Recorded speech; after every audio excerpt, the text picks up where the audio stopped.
On this week's episode of The Shop, we're going to try to figure out what do you do when you walk outside at 3 in the morning and you see this happening.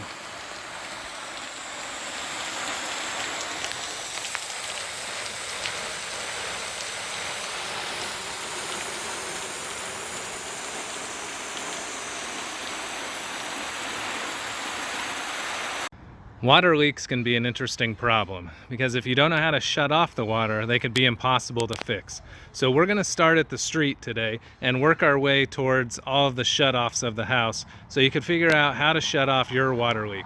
So when you move from the street towards your house, you're going to encounter one of these types of things here, and I'll move out of the sun.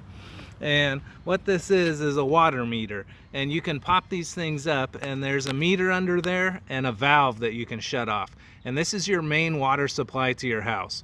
And you would only shut this off in a real big emergency, but if you ever needed to, you could pop that top off and then move the valve closed, and that'll shut off all water to the house. Now, moving from the meter as we make our way to our house,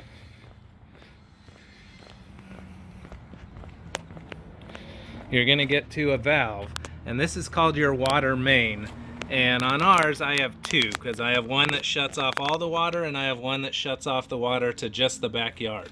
So if I wanted to shut off the water to just the backyard, I would pull this first one, and this, by being 90 degrees to the direction of the pipe, it shuts it off. And when it's in line with the layout of the pipe, it lets water flow. So that would shut water off to the backyard, and if I wanted to shut off everything to the house, I could shut off this water main here. But that would shut off everything. In our case, we don't need to turn off everything. But if you did, that's where you're going to do it. And in an emergency, sometimes it's easiest to run outside and just flip that thing off real quick before you figure out where the other shutoffs are. The next area that we could possibly shut the water off is over here at the watering station. And this one, in our case, would be a perfect way to shut it off. All I did was come over here and turn this from the automatic run to the off position, and that'll shut off all the water out to the sprinklers. Okay? And I'm going to show you one last spot where you could shut off the water too, just in case you need to. So the final way I want to show you to shut off the water is simply at the sprinkler.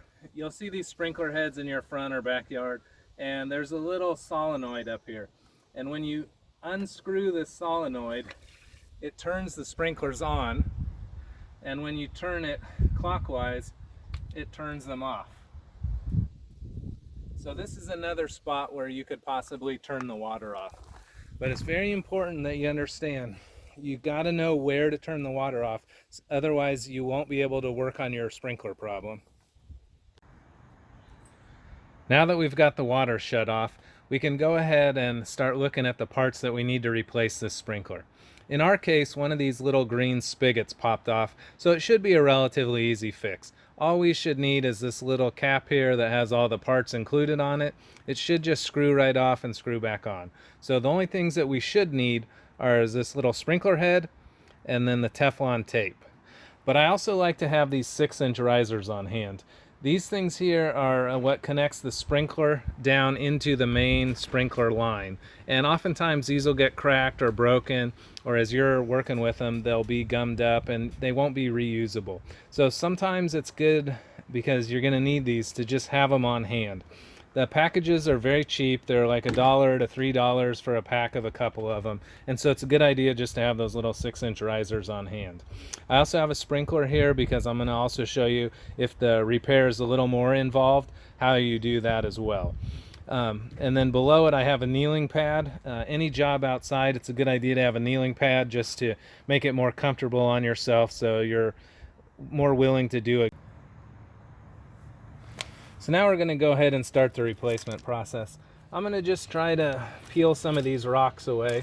Since this one is such an easy fix, I hopefully won't have to actually do too much work to get down and access it. So I just peel some of these rocks out of the way so that I can unscrew this. The next thing I need to do is disconnect this hose. And sometimes these come loose easy, and sometimes they are stuck on there and will have to be cut off. And I think this one's going to have to be cut off. So I'll go ahead and get a pair of nips to cut that. So now that I've got that cut, I'm just going to peel a little bit more dirt out of the way here, just to be able to get in there. And then I'm going to go ahead and unscrew the top of this off. With any luck, just the top will unscrew. Unfortunately, the way these are set up, oftentimes what will happen is this will start turning all the way where it plugs into the main line down below.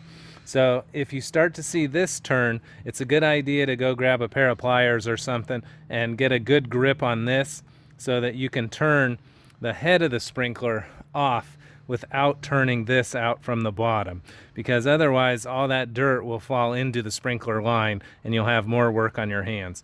In my case, it popped off very easily, so this should be a pretty easy replacement. Now if you notice, there's some Teflon tape down there, and I'll show you how to install Teflon tape. Now Teflon tape probably isn't essential in this job, but what Teflon tape is designed to do is go in between the threads on this and the threads of the sprinkler head, and thereby give them a better seal job. Okay, now the threads on these are specially designed. They're called taper threads, and they're supposed to seal themselves, but Teflon tape is just one of those guarantees. It only takes a little bit of time to use, and so it's highly recommended that you use Teflon tape all the time. Now Teflon tape has to go on a certain way, and I'm going to show you here. As I put it on, I'm going to wrap this thing around. I want to keep it nice and tight in the grooves, so I'm going to pull it taut, and let me just pull too taut. See how it slides it right off? So pull it, wrap it there, pull it a little taut, not too taut, and then go around and pull it tight as you spin it on. And I usually go 3 times around. I try to do 3 laps around. That's been kind of the magic number for me over my life. Sometimes I'll do 4 or 5 though if I get a bad seal. I'll go back and do it that way. So I'll wrap it 3 times and then I'll pull off the tape. Now I wanted to show you, it's very critical that the tape wraps on the correct direction. And you want the tape to wrap on clockwise so that when you go ahead and screw the sprinkler head on, it does not unravel the tape. So if I wrapped it on backwards, it would unwrap itself when I put the sprinkler head on. But since I've wrapped it in a clockwise way, when I go ahead and tighten this down in the clockwise manner, it will just tighten the Teflon tape and keep it in place. It's a very important detail to do. So let me tape the real sprinkler down there, and then we'll go ahead and put the head back on and finish this job up.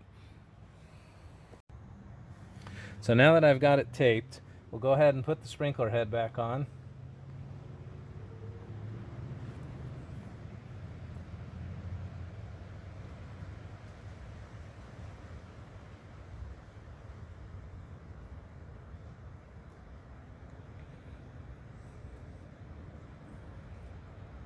Tighten it up, but don't crank the hell out of it. Again, you don't want to break that plastic piece down there.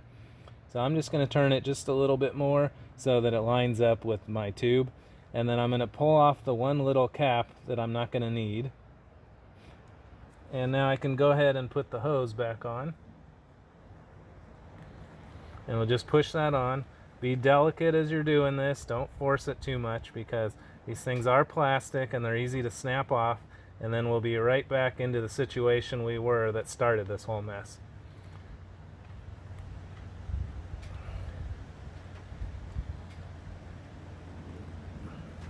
Okay, so now that we've got that on there, we're ready to go.